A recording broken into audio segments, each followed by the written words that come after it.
අපිට මේ මුළු ලෝකයම නතු කරගන්න පුළුවන්. ඇයි? ලෝකය කියලා කියන්නේ වෙන අමුතු කතන්දරයක් නෙවෙයි. මේ ජීවිත අත්දැකීම. ජීවිතය අත්දකින්න හිතේ.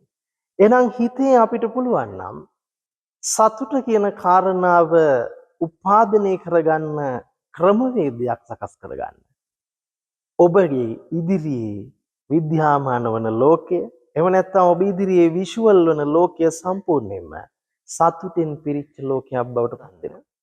තමන් ජීවිතේ තෘප්තිමත් නොවි පසුතැවෙනවා නම් මේ වෙලාවෙත් ඒකට වග කිය යුත්තා තමන්මයි.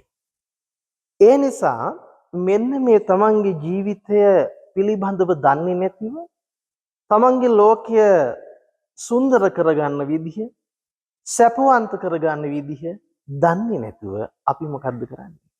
සැප හොයාගෙන ගිහිල්ලා ඒක නොලැබෙනකොට එන දුක් දුම්නස් දරා ගන්න බැරුව භාවනා කරන්න ගියා කියලා කිසිසේත්ම ජීවිතය අවබෝධ කරන්න බෑ. එහෙම දුවන්නේ අඥානවන්තයෝ. ඉතින් ඔබේ ජීවිතයේ බලාපොරොත්තු වෙන තැනට යන්න බුදුදහම කොයි විදිහටද උපකාර කරගන්නේ කියන පාර අපි ඉදිරියට කතා කරන්න බලාපොරොත්තු වෙනවා.